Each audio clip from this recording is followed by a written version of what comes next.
Everyone is saying the same thing right now. Don't buy multifamily. They say that there's too much supply, rents have stalled, interest rates are too high, and the golden age of apartment investing is over. But what if the headlines are causing investors to maybe miss one of the biggest opportunities of the next 5 years? Because while most people are focused on what's happening today, professional investors are looking at something completely different.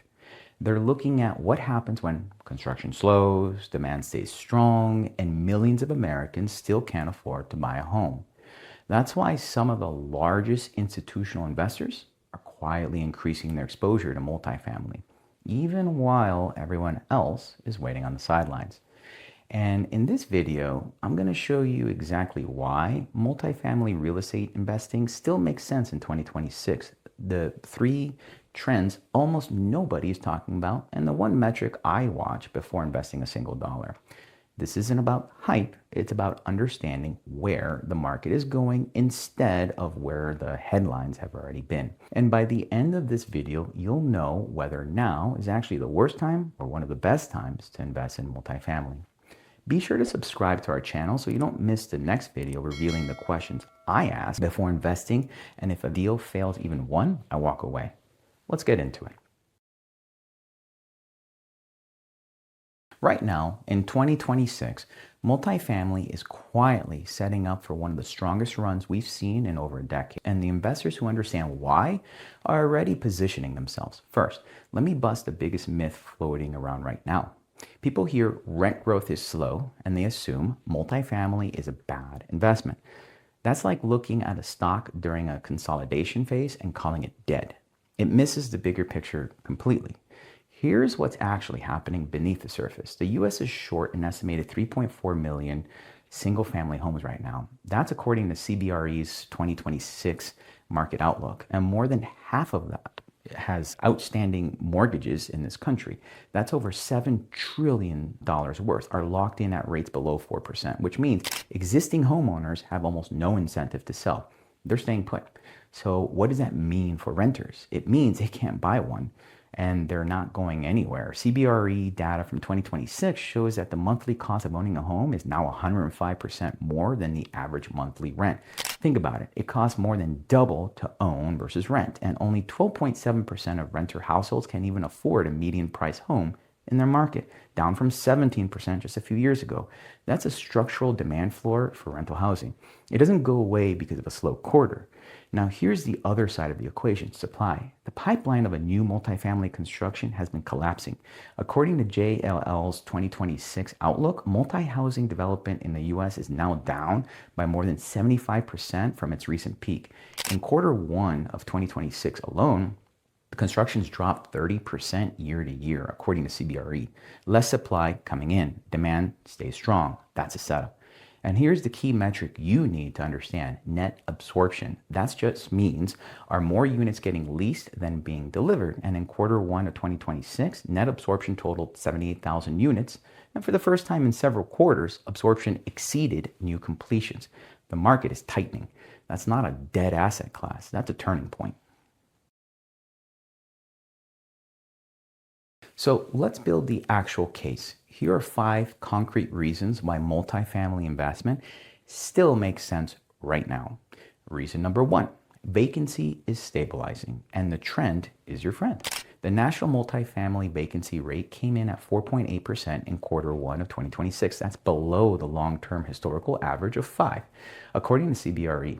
And in 63 out of 69 markets they track, net absorption was positive. The tide is turning. Reason 2, renters are staying put, and that's actually good for investors. Lease renewal rates are at a historically high level. 57% of all leasing activity in 2026 is renewals, up from 48% in 2005. That means lower turnover, lower vacancy costs, and more predictable cash flow.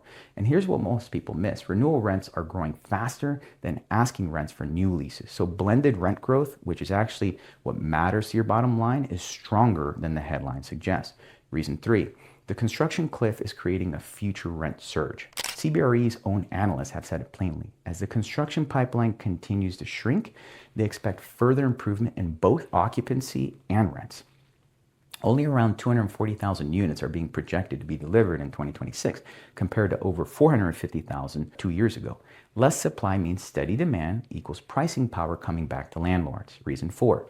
The tax advantages are genuinely powerful. This is where multifamily separates itself from almost every other investment. The IRS allows you to depreciate a residential property over 27.5 years. On a $2 million property with land valued at roughly $200,000, you could be writing off over $65,000 per year in depreciation against your income.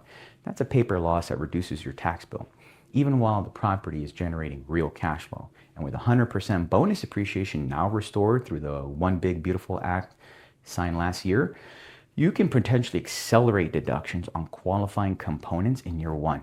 That changes the math significantly, especially for high earners. Reason 5, multifamily remains the most preferred commercial real estate class. In Q1 of this year, multifamily represented 25% of all commercial real estate volume, the second largest share of any sector. Institutional capital is returning. Investors with capital to deploy are entering the market now before the rent recovery fully kicks in. Now, let me address the real concerns because they're legitimate and you deserve straight answers. Objection 1. What about high interest rates? Yes, rates are elevated. That's real. But here's the thing. Rates affect everyone equally. They also suppress new construction starts for 2+ years, which is exactly why supply is now shrinking. And buyers today are underwriting rent growth at 3 to 3.5% annually over a 5-year hold, with exit cap rates flat or slightly higher. The deals that work today are priced for the current environment. You're not buying at 2021 valuations. Objection 2. What if rents don't grow?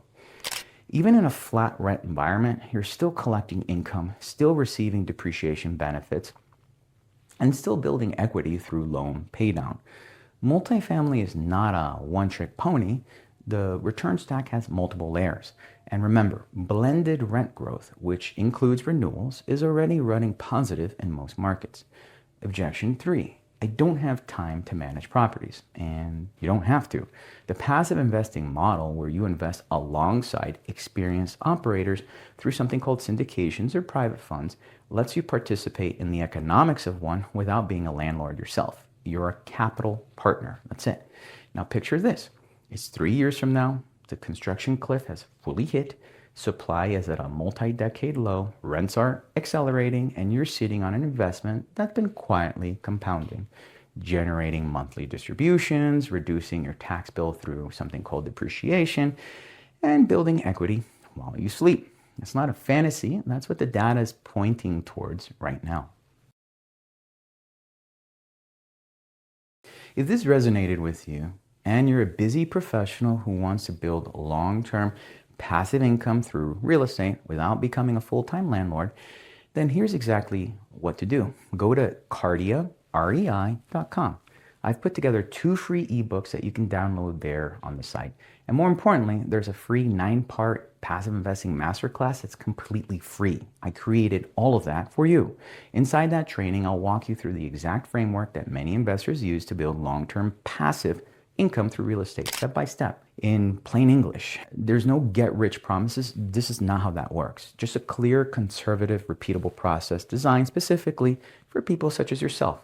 People with limited time and a serious interest in building wealth the right way, and they're patient. It's completely free, and it's a natural next step from everything we just covered in this video. So if you're serious about building long-term passive income and you want to get a clear path, again, go to cardiarei.com. I'll see you in the next video.